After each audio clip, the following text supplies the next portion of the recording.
These days, everybody has. The government has ensured that not only we have a bank account, it is linked with our Aadhaar card and our PAN card, so that yes, yes, all have it. So what do you do with that? What do you do with that? You put some money. Yeah, you deposit money and you withdraw money. Saving, you are a lucky lady, Priyanka madam, that you can save in these tough times. We use it to transact, of course. So we deposit money and we make a withdrawal. So an emotional bank account is an account of trust instead of money. It's an account based on how safe you feel with another person. So when your trust level is high because you've made a lot of deposits, communication is almost effortless. You can be yourself and others understand and appreciate you. Then when you make mistakes or offend someone unexpectedly, you draw on that reserve and the relationship still maintains a solid level of trust. It happens. It happens with you. Conversely, contrary, when you are discourteous, disrespect others, interrupt others, speak sarcastically, or ignore others, your emotional bank account becomes overdrawn because you have jeopardized, you have put into danger the trust level. When the trust level is low, you have to be very careful of what you say. So, one of our more precious relationship with our family, friends, colleagues, bosses, it requires constant deposits because those relationships continue to grow and change. And with these changes comes new expectations. If any one of you has a teenage son or a daughter at home, you make several withdrawals in one day. You do something. There are arguments, there are discussions, there are deliberations which keep reducing the trust level because teenagers have a life of their own and we want to control them, even with the students, so for that matter. The marriage that we are in, as it evolves, the roles and responsibilities change at work and home, change over time. So all these relationships require constant investment. That is the idea of emotional bank account. And to what is a good account? A good account has a decent deposit at all times. That means that in our emotional bank account, there has to be a fairly good deposit of trust at all times. And how can we have the deposit of trust at all times if we do not understand the person? And that is where, to enable understanding of that person, empathy is essential. Make sense to you? Does it does it ring a bell somewhere? What are your thoughts on this?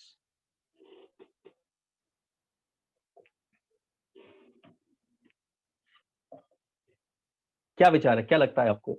आपके क्या विचार है इस बारे में जो मैंने आपसे अभी थॉट शेयर किया, this emotional bank account?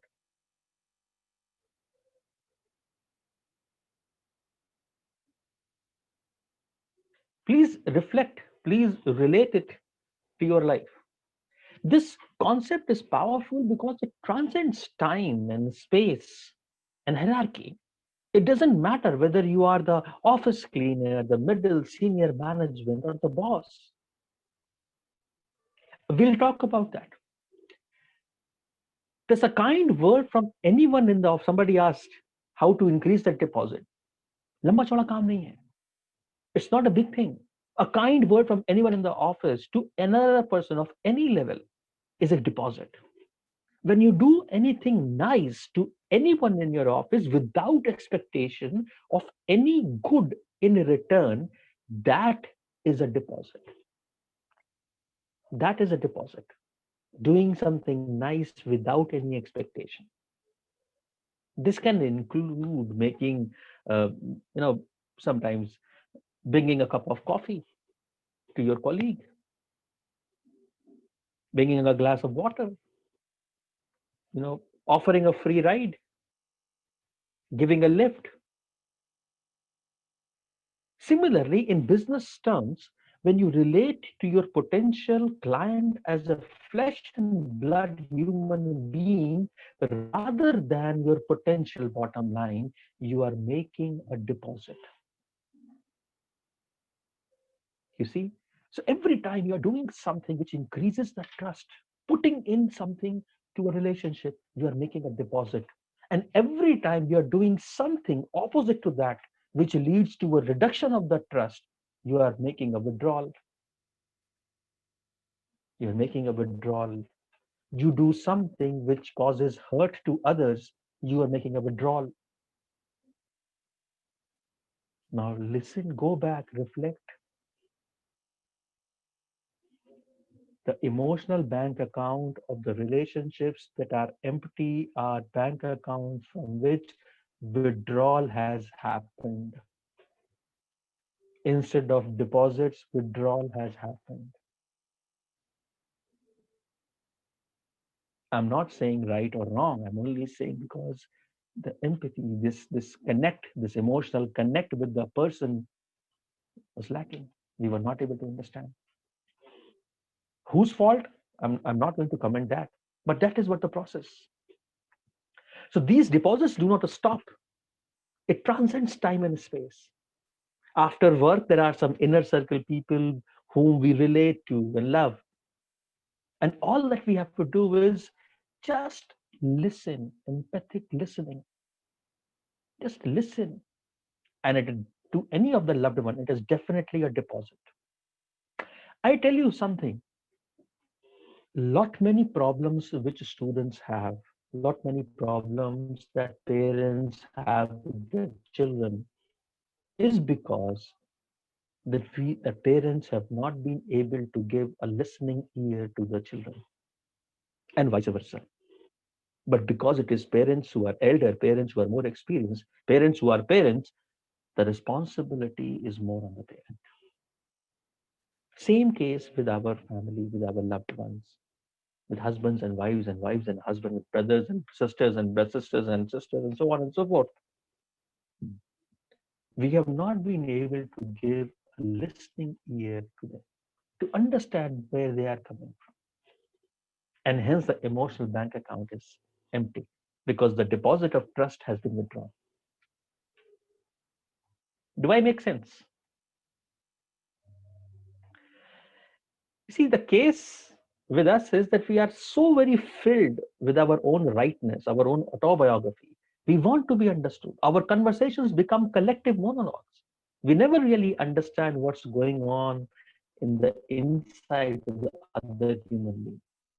So we do listen, but either we adopt selective listening or attentive listening, but it is the empathic listening that is needed. Listening with an intent to understand. So when we listen empathically, what we do is we get inside the another person's frame of reference. We look out to it. We see the world as they see the world, and we understand their paradigm. We understand how they think. That is what empathic listening is. Yeah, that is what empathic listening is. Makes sense to you? Empathic listening is the key to making deposits in the emotional bank account. Because nothing you do is a deposit unless the other person perceives it as such. I'll try to answer that, Neeta madam. I'll try to answer that. I think the answer to your question is in the line which I just made. Nothing you do is a deposit unless the other person perceives it as such. You can make your fingers work to a bone. You can work very hard to make a deposit only to have it turn into a withdrawal because the other person regards your efforts as manipulative, self-serving, intimidating, and condescending because you don't understand what really matters to him. उनके लिए क्या जरूरी है हमने वो नहीं समझा, हमने अपनी तरफ से कर दिया. अपने बच्चों के साथ ऐसा खूब होता है ना. I don't know आपका क्या experience है, but I've seen parents, their common complaint is इनके लिए इतना हमने कुछ करा, अब ये बच्चे समझते नहीं हैं. Maybe all that is not needed. Maybe they need something else. Have we devoted a thought on what they need? Have we devoted a thought to understand them? And that is where the conflict happens, which rips the family apart. That is where it is needed to understand what other person's emotional state is. And that is what empathy is all about.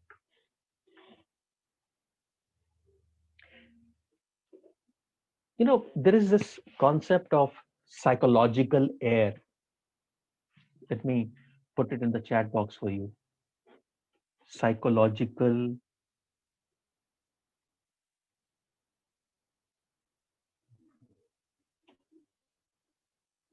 air. We need air to breathe. हवा चाहिए होती है ना सांस लेने के लिए. ऐसे ही psychological air होती है.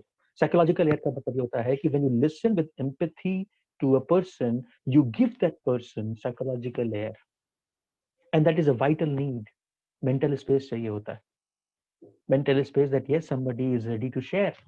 Somebody has shared our thoughts. Somebody is there to listen to us, understand what we are thinking. They don't want judgment. They don't want confusion. हमारा challenge क्या होता है? Somebody comes to us with their problems, we immediately start offering solutions. अरे ये समस्या देखो मेरे साथ ऐसा हुआ तो मैं तुम्हें बता रहा हूँ क्या करना है. वो नहीं चाहता. कई बार वो सिर्फ सुनाना चाहता है. सुनना बहुत बड़ी बात है. To be able to listen without judging, without offering our own conclusion, is the greatest asset. If you look, if you observe, people are dying just to talk to someone. They need listeners, not speakers. And this need for psychological air impacts communication in every area of life.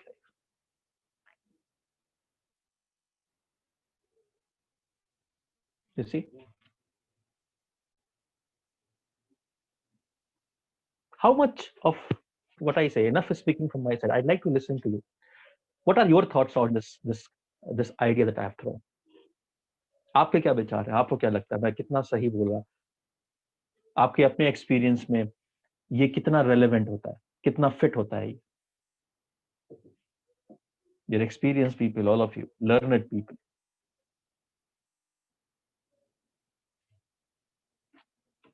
With a lot of experience, yeah. Thank you, Ashwin. Thank you, Ronak ji. It always happens. Thank you, Neeta madam.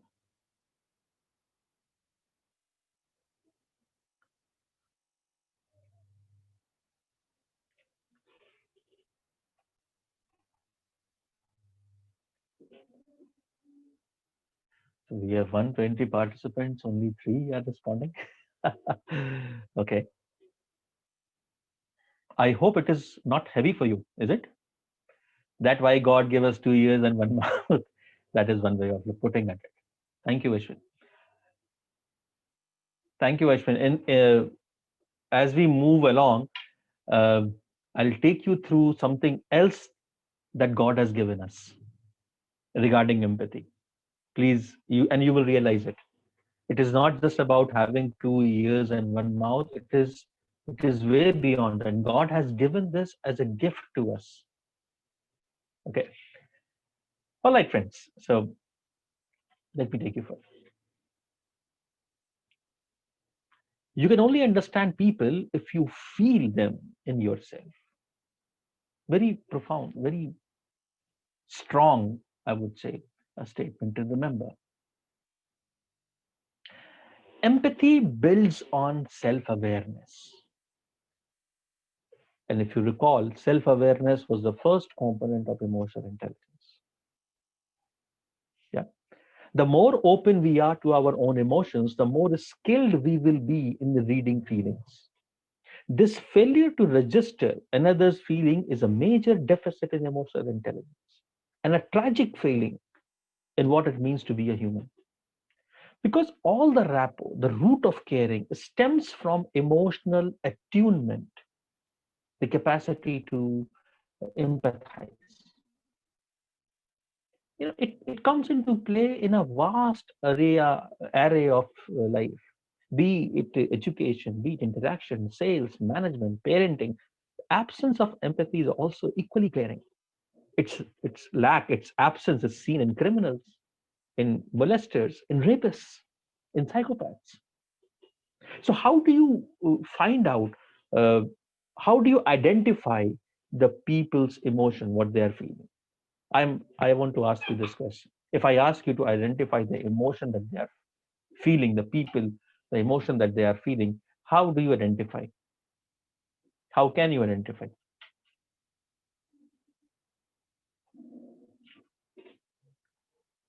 Communication is a very generate area. Specifically, how will you know? Gesture, facial expressions. Okay, okay. I'm so glad, Gurpreet and Ashwin, for your responses. You have hit the nail right on the head. Let me hear it from others also.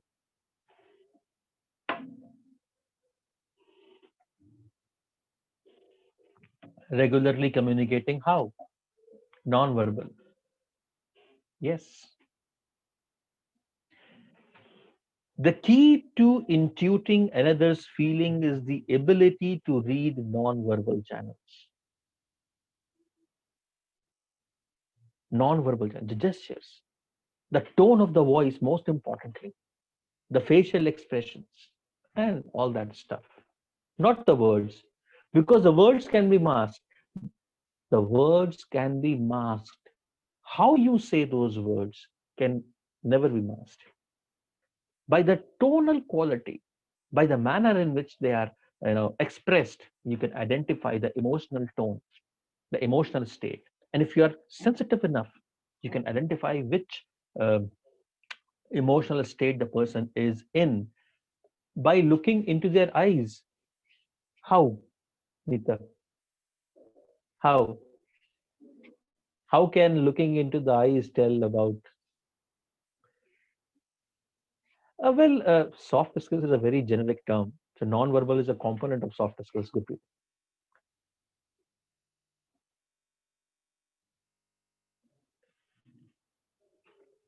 How can eyes tell somebody's emotional state? Eyes are very powerful source, very powerful indicators.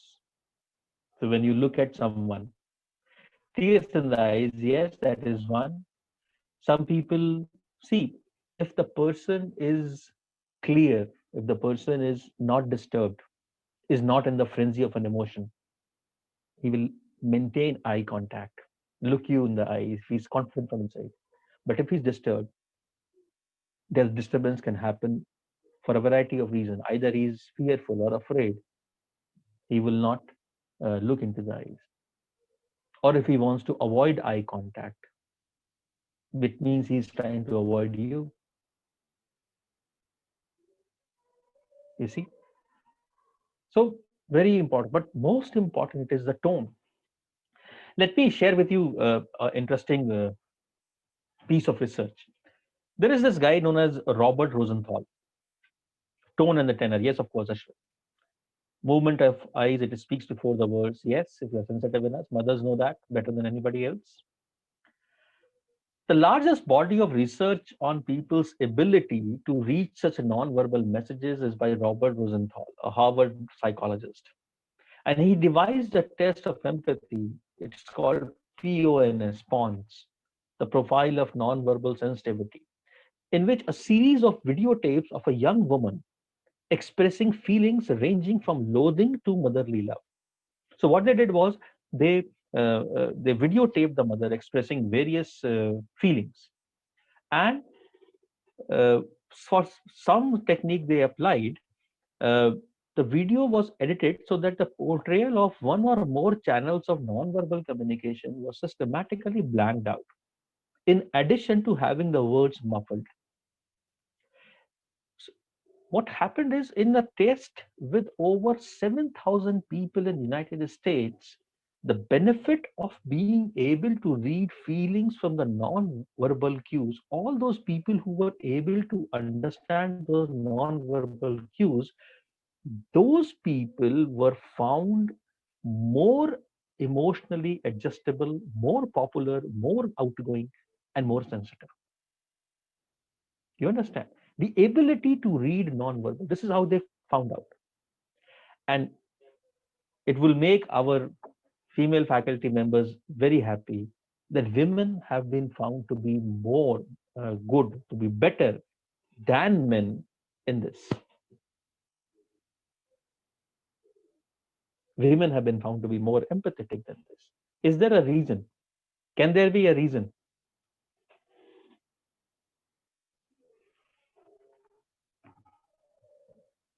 Is there a reason why women are more empathetic than men?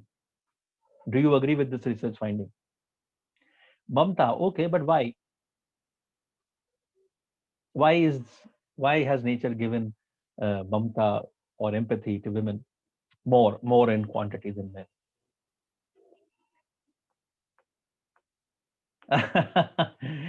Is it due to estrogen? Biological answer, Dr. D. Shivaraman. Tolerance level, hormonal difference, motherly affection. See, the role of a mother, role of a female is of being a mother. Thank you, Dr. P.V. Swami, for pointing it out. And being a mother involves a lot of caring, a lot of sacrifice, a lot of understanding. And all that is not possible if there is not a deep emotional connect. And that is was the different roles which nature decided for uh, for the female of this species, any species for that matter, and the male of this species. The male, of course, is the procreator, but it is the female which are, as somebody rightfully said, they are the nurturers. They are the ones who nurture. So obviously, they would not be able to nurture if they never had this kind of empathy. And because they have this empathy, all other biological architecture falls into place. That is why they have a system. That is why they have the hormones. That is why they have that entire nature. Okay. Is it right when we are more empathetic as a leader, the team members may not listen to us in the long run? What do you think? What has been your experience, Vishnuji? When you are more empathetic, the team members don't listen to you. What has been your experience? That's a good question, by the way. Thank you for asking me that. I like to place this question to the house. Anyone can answer this question. If you are more empathetic as a leader, the team members do not listen to you in the long run. Does it happen? How will you answer this question?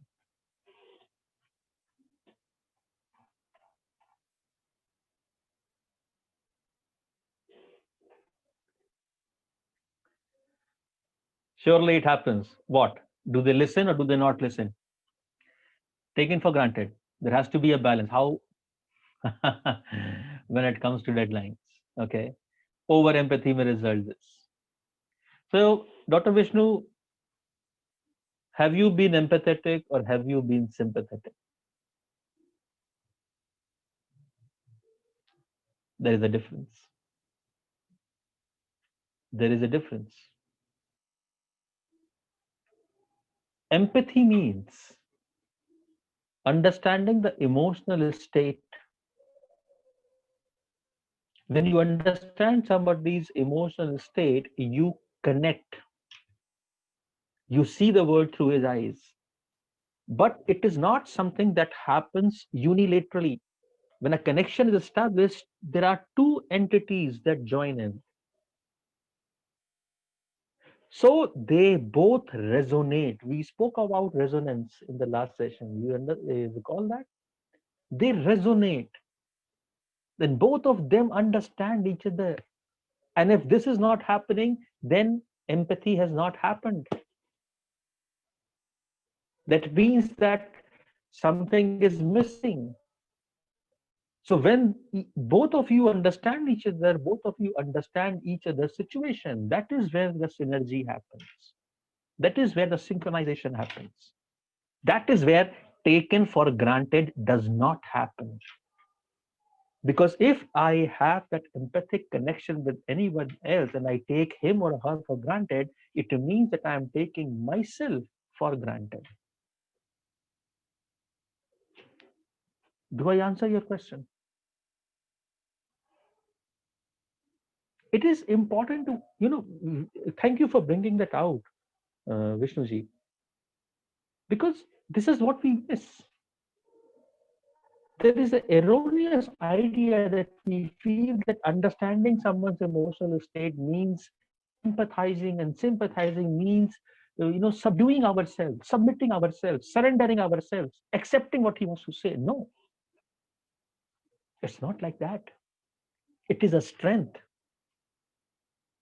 So you understand his actions, you understand his situation, which gives you a better, what shall I say, uh, opportunity to modify your actions. That is what empathy is.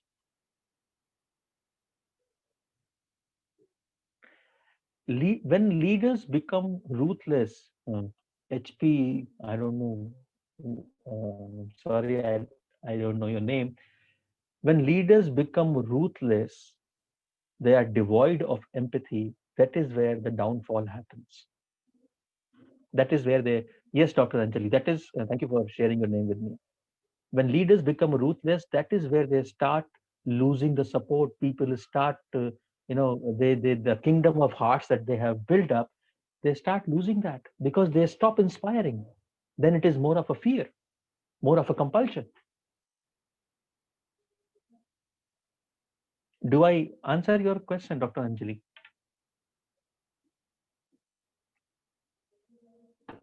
Yeah. Side effects of habituation. Okay.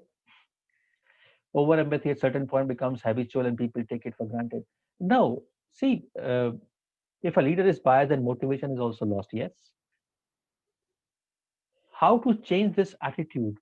Change this attitude about what? As a leader or as a follower, Dr. Anjali? As a leader or as a follower? I mean, are you asking this from the point of view of a leader, or are you asking this from the point of view of a follower? As a follower. Now, as a follower, there has to be a great deal of firm conviction on your part to be able to make your leader see. And I'll tell you, there is a concept in leadership which is nowadays, and which is usually talked about in terms of situational leadership, that there is not one single leader. Leader is something that keeps changing. Leadership is not one individual. It is a behavior which is displayed by each and every member of the team. So let us say, for example, if you're in a department which has, let us say, 10 members, then each member of you has the potential of being a leader at different occasions. Unfortunately, we think that a leadership position is the leadership role. There are two different things. So somebody may have the authority, somebody may have the administrative position of being a leader, and yet someone else may have a leadership role. And then that is where this kind of symbiosis happens, that you are able to look from different perspectives of different people. So as a follower, you need to be able to tell your leader that this is where the wrong side is. This is how it is being received. This is where the empathy is not forthcoming. This is where you're becoming ruthless. This is where you're not taking into account the emotional state of the other members. And that is where it is wrong. Dr. Anjali, do I answer your question?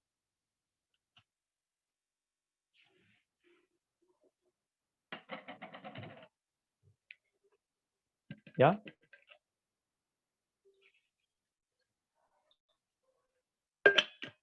thank you. I'm glad. Good. Good questions, dear friends. Good questions. An indecisive leader who procrastinates, how to work with such. Another problem, being empathetic to only certain employees. If some, oh, that's a very good question you asked. If somebody is empathetic only to certain people, it means that that he's not an empathetic leader. Empathy is something that is universal. A leader cannot make differentiations. A leader cannot have favorites. Like the sun, like the rain, it falls on everyone, even on someone who puts up an umbrella. The rain doesn't differentiate. So a true leader doesn't differentiate. And that is why the ethical fabric of a leader has to be very, very strong. Similarly, Arya Ankalikar, madam, you said an indecisive leader who procrastinates. So if a leader is indecisive, what kind of leader he is? That means he's not a leader in a role. He's only leader. He's only a functionary. And I'm sure if you look closely with such a leader, with such a team, someone else would be calling the shots. Someone else would be calling the shots, and he would just be a stamp head. Am I accurate in assessing this, Arya madam? See, and that is what happens, dear friends. That is what happens. It is hence it is such a big leadership issue that if I am having weak ethical fabric, if I have my own coterie of favorites, if I am an indecisive leader, someone else will assume that position, and then that is going to be a leadership crisis because the authority rests with me, the role rests with another. And that is how the conflicts start happening within the departments, which is the story prevalent in so many institutions, isn't it?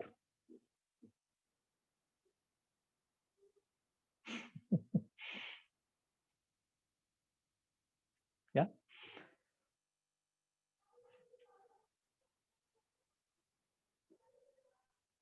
All right.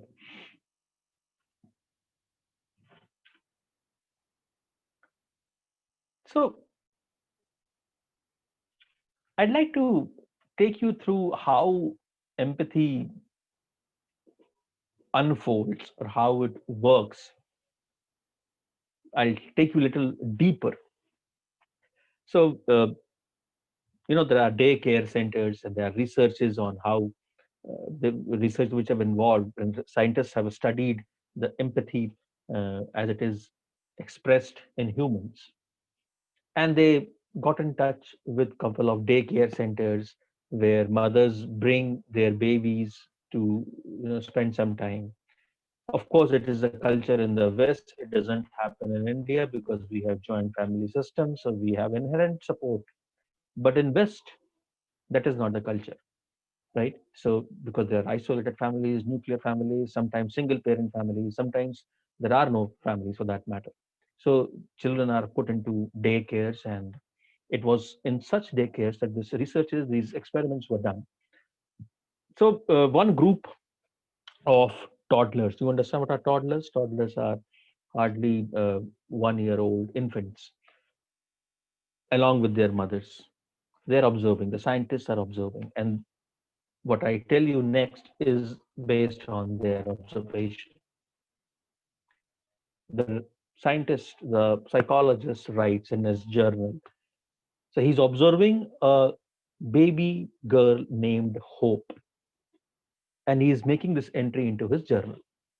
He says, the moment Hope, just 9 months old, Hope is the name of a baby girl, I must remind you. The moment Hope, just 9 months old, saw another baby fall, tears welled up in her eyes, came in her eyes, and she crawled off to be comforted by her mother. So this baby girl sees somebody fall, and seeing the other baby fall, she started crying and she's comforted by her mother, as if it was she who had been hurt. That is what the mother did. Okay. Then another observation of another group of babies. 15-month-old Michael went to get his own teddy bear when he saw another boy, his friend Paul, crying.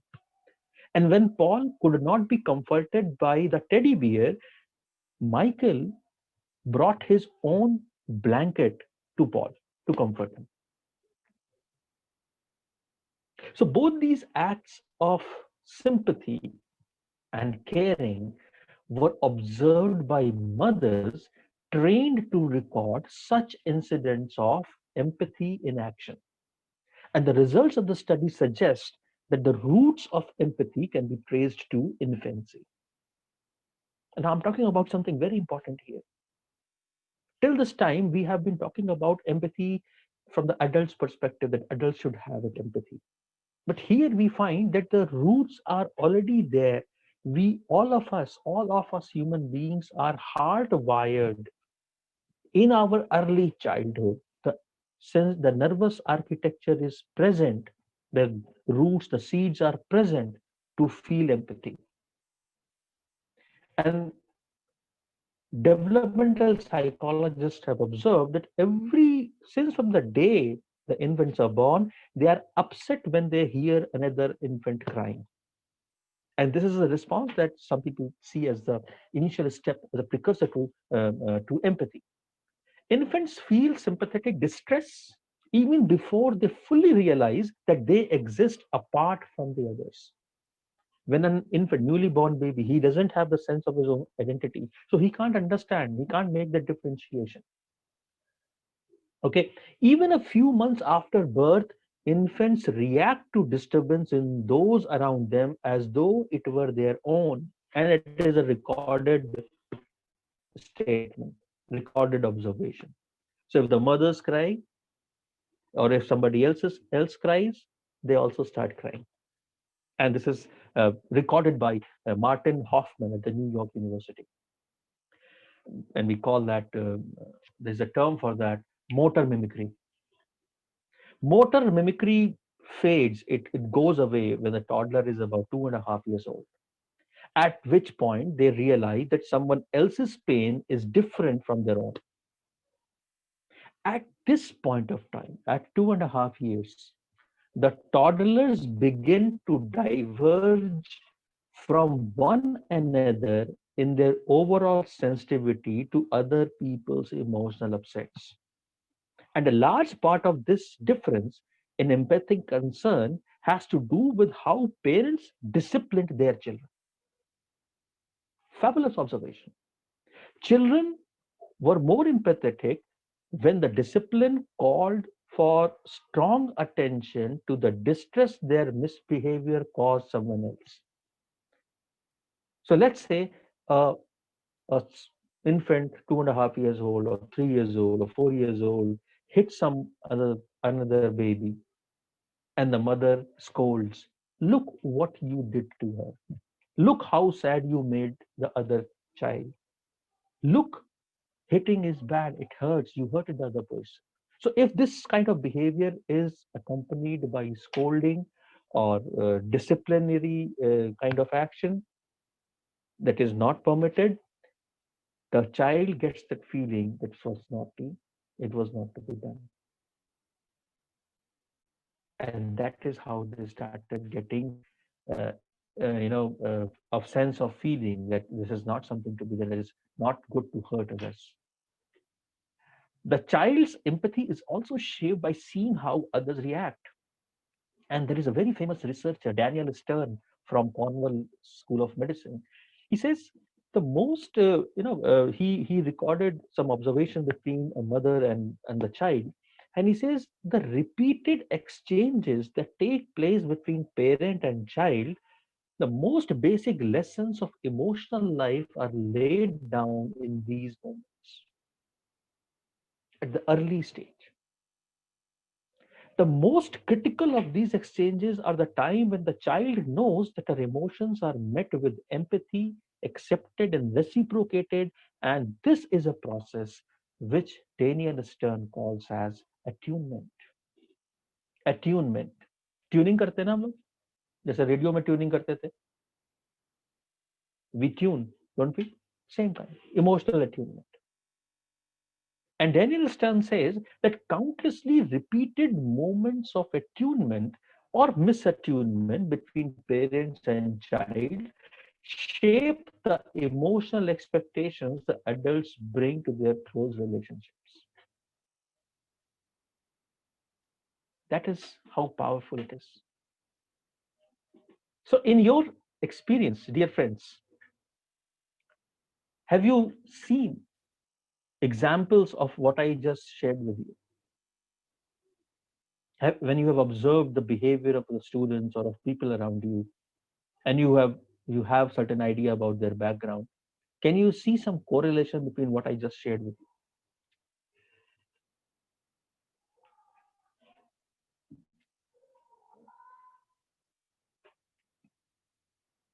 How much of what I'm saying makes sense to you?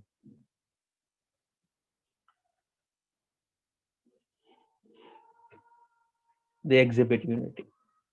Thank you. Thank you, Smita Madam. See, with the repeated at such attunements, an infant begins to develop a sense that other people can and will share in her feelings. And this sense seems to emerge at around 8 months when infants begin to realize that they are separate from others. Prolonged absence of attunement between parent and child takes a tremendous emotional toll on the child. When a parent consistently fails to show any empathy with a particular range of emotion in the child, you know, the joy, the tears, the needing to cuddle, the child begins to avoid expressing and perhaps even feeling those same emotions. And in a way, our entire range of emotion can begin to be obliterated from the intimate relations between a child and the parents. You see, it's it's it's very important to understand that. You can see the entire emotional destiny of a child being created by those um, normal, seemingly normal interaction were very important. So imagine the plight of a parent who's not able to, tune into the uh, emotional state of the child. And it's not just for adults. And that is the point I wanted to emphasize.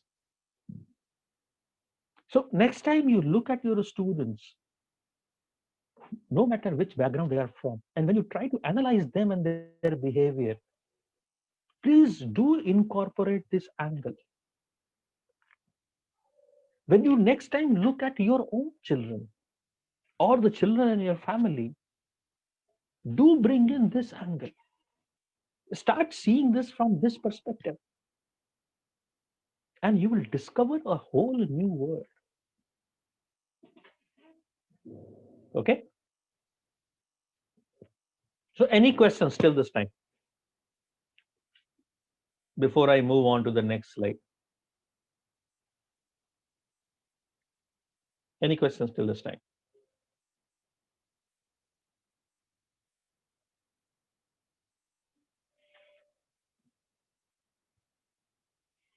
I hope we are not sleeping, are we?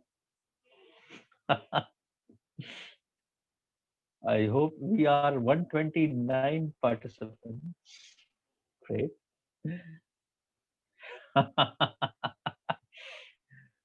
Oh, well, I can hear the snores. Okay. Okay, thank you. Awake, thank you so much, dear friends. You are so very generous. You're so very generous. You're hearing, sir. Thank you, Milan. Thank you so much.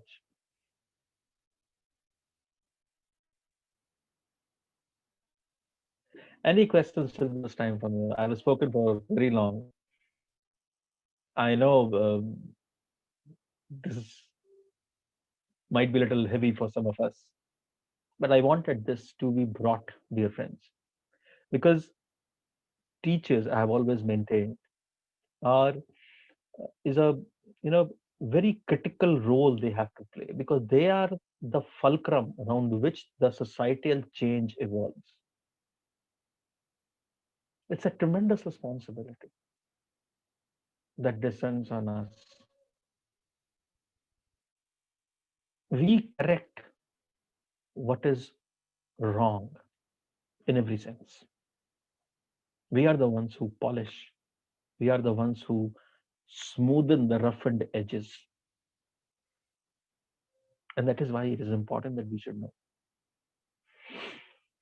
Why would a parent in the first become unempathetic to the child? No, Arya, it is not about a parent becoming unempathetic. It is about a parent not being able to tune into the child, the emotional state of the child.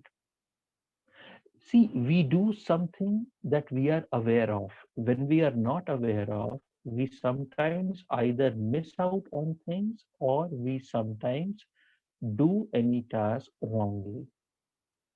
If I'm not aware about the importance, the significance about emotional state and what the impact it has, I may not pay attention to it. So even without wanting, I may commit some kind of, some kind of wrong there.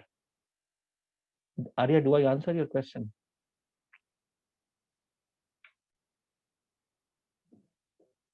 There is probably some reason for him also to not be able to do so. Well, see, I don't know what the other person has, but I am in control of my actions. So maybe I may correct myself or be more aware of it. And when I'm aware of it, I become more motivated to do that. And then the response from the other person's side, from my child, is what I want. That is exactly what I'm talking about, Arya, the childhood background. So maybe he might not have received or she might not have received that kind of emotional support from or the emotional attunement from his or her parents.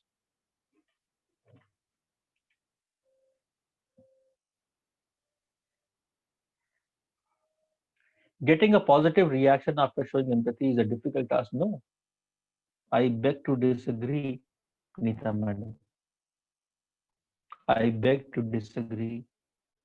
If it is a genuine empathy and if the person, emotional bank account, remember that it's not merely important that I do some act.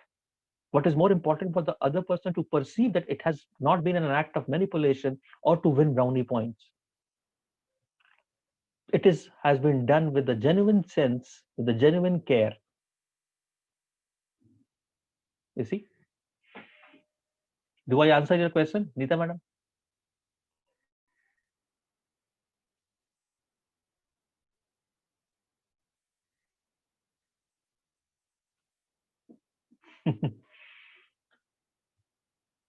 Ashwinji, I could not follow your question. Shall we fulfill them, son or daughter, always? Good. What it is that you mean to ask?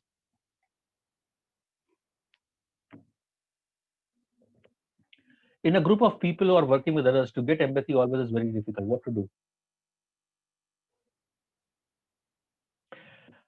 To get empathy is difficult, yes, but to give or to be empathetic, that is in our hands. That is in our hands, isn't it, Dr. Gori? I'm not asking you to get empathy. I'm asking you to be. So when you become empathetic, when you become a role model, when you become a beacon light, when you show the world what it is like to be an empathetic person, people start responding back. Yes, it should be both ways. But should we wait for it to come from the other person's side, or should we start doing it ourselves? That's the question I want you to reflect on, Dr. Gauri.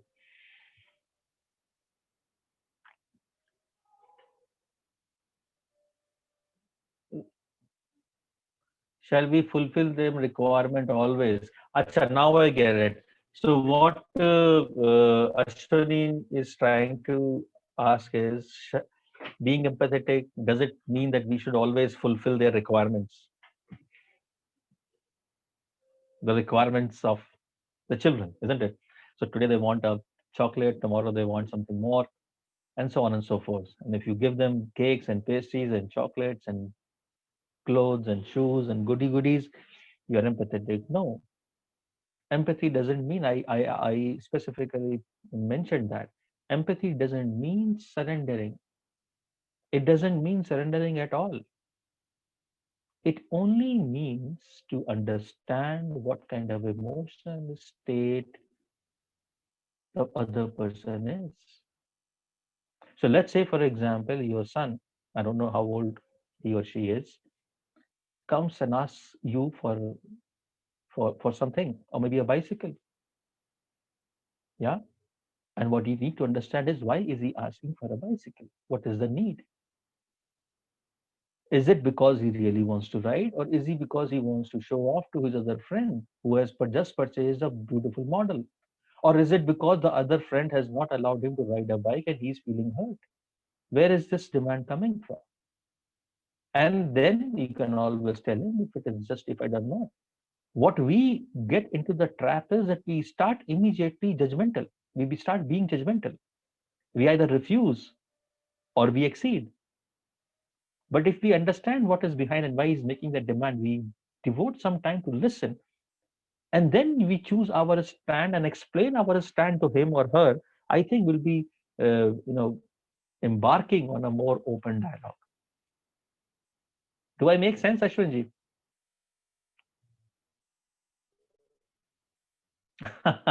Apple phone also, yes, and it's a big issue, big issue. They make unreasonable demands. An Apple phone costs costing somewhere around 1 lakh, and a teacher's, of course, we know what condition all of us are in. So, and demand for an Apple phone is not a demand for an Apple phone per se, Ashwinji. It is a demand, it is a need for something else. It is a need for identity to be acceptable. It goes beyond that. Try to understand where the demand is coming from. You see, instead of indulging in a knee-jerk reflex that my son asks for an Apple phone and immediately my top blows off. Idiot, how can I afford an Apple phone? How can I give you an Apple phone? Or I start worrying, or I start telling myself, oh God, I'm not earning as much that I'm able to fulfill the wishes of my family. What kind of person I am? So many channels we start opening, isn't it? Being empathetic means that we just try to understand where this need is coming from, where this demand is coming from, and then taking a step accordingly, maintaining our own emotional balance in the process. Ashwin, do I answer your question?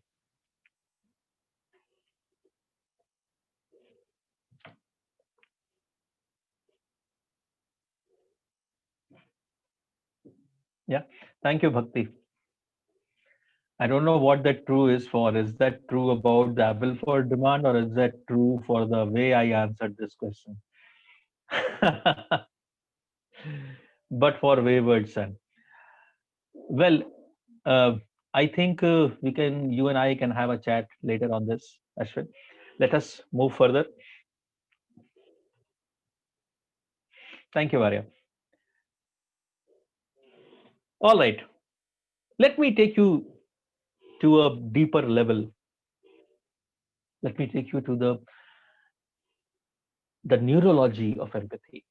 Somebody asked, uh, you know, we spoke in the earlier time. I think it was Arya only, Ashwin only.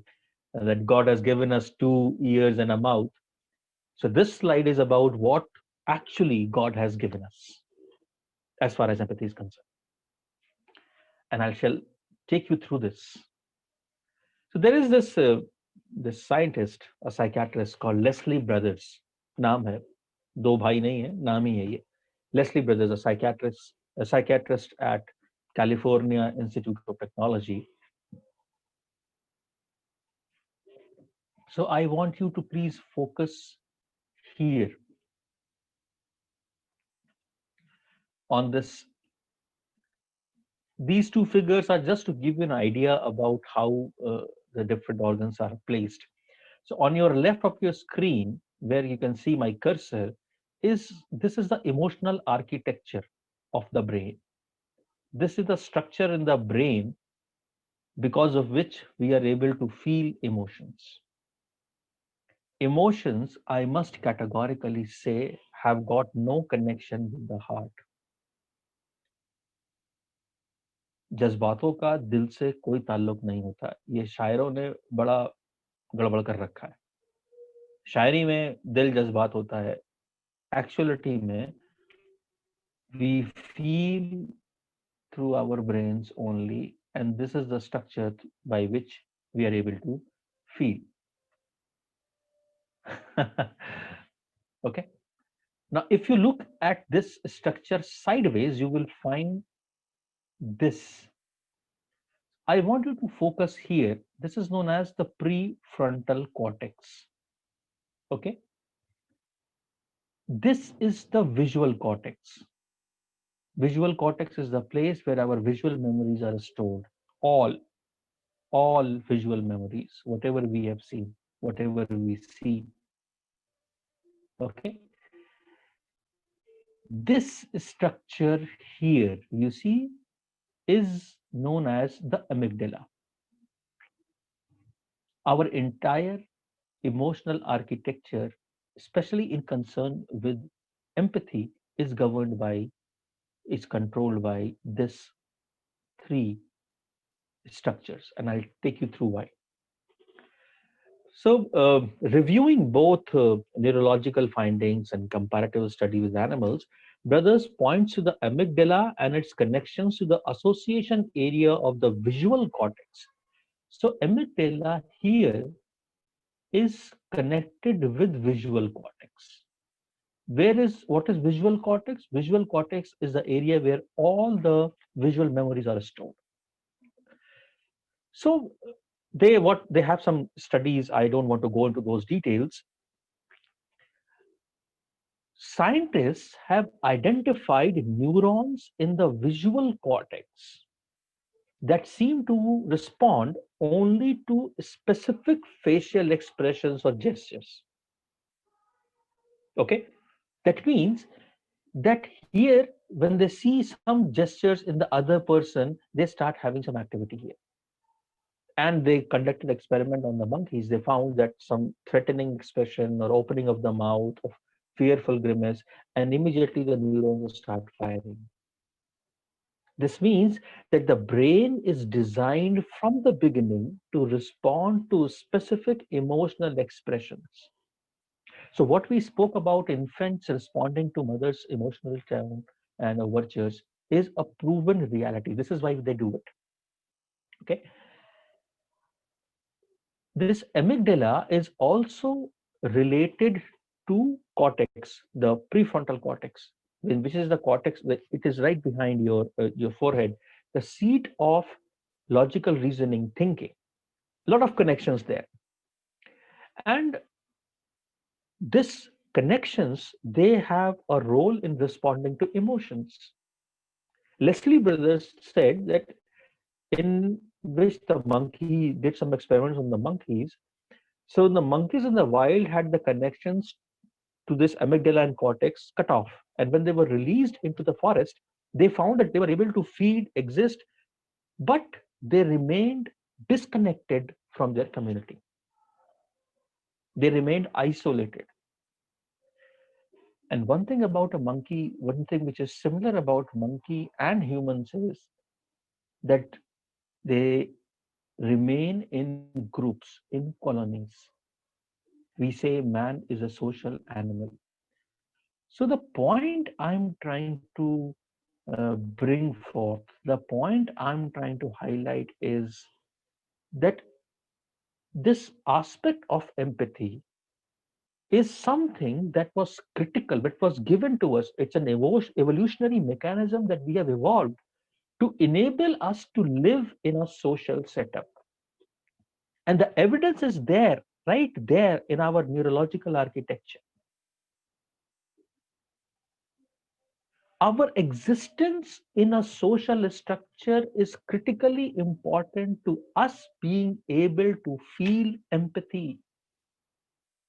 The feeling empathy is a basic human nature. We have somehow conditioned ourselves not to be like that. It goes against our basic human nature. Let me tell you something more. Somewhere in mid 1990s, a group of Italian neuroscientists were studying the premotor area of a monkey's cortex. Premotor area is the same area. The prefrontal cortex is a premotor area. They were using implanted electrodes to monitor individual neurons. And when the monkey ate a peanut, a certain electrode fired. I mean, this showed a response. No surprise there because that is what they expected. But what happened next has changed the entire course. When the monkey simply watched one of the researchers eat a peanut, okay, now the monkey is not eating, the researcher is eating the peanut, the same motor neuron fired. Same motor neuron showed a response. Even more startling, the researchers discovered that this happened only when the motion being observed was goal directed. You understand what I'm talking about? So, what I'm talking about is that when there was an intention behind the action, the response happened. This has been, discovered as mirror neurons. There's a structure known as mirror neurons. There's a group of neurons. So the key is that the mirror neurons respond only to an act with intention, with a predictable sequence or a sense of purpose. If I simply lift my hand and wave it randomly, our mirror response neurons, your mirror neurons will not respond. You know, your mirror neurons won't respond. But if I carry out any act you can predict from experience, your mirror neurons will figure out. That is why you would have seen that when you go to a cafe, when people are having tea or a coke, you start feeling thirsty. When you, what shall I say, when you yawn, when you see somebody yawn, you feel like yawning. Yeah. So mirror neurons. Based on the sensory inputs, we can mirror not only the behavioral intentions of others, but also their emotional states. How many of you have cried in a movie hall, seeing the hero or the actors on the screen in a great emotional distress? होता है नहीं होता? I believe many of the um, female faculty will agree with me. So the heroine is going through some trouble and their tears would be rolling out. Why is that happening? Mirror neurons. We don't not only mirror the behavioral intention, but also the emotional states. In other words, this is the way we not only imitate others' behavior, but we actually come to resonate with their feelings, the internal mental flow of their minds. We sense not only what action is coming next, but also the emotional energy that underlies the behavior. You see, some synchronize. Yes, many times. Oh, I'm so glad. I'm so glad. चलिए, मतलब जो मैं पढ़ा रहा हूँ उसमें sense है. I'm happy. So, friends, I can go on and on. Of course, there's so much to share, so much to tell. We still have a couple of minutes. I understand I'll be encroaching upon your lunchtime. I don't want to do that.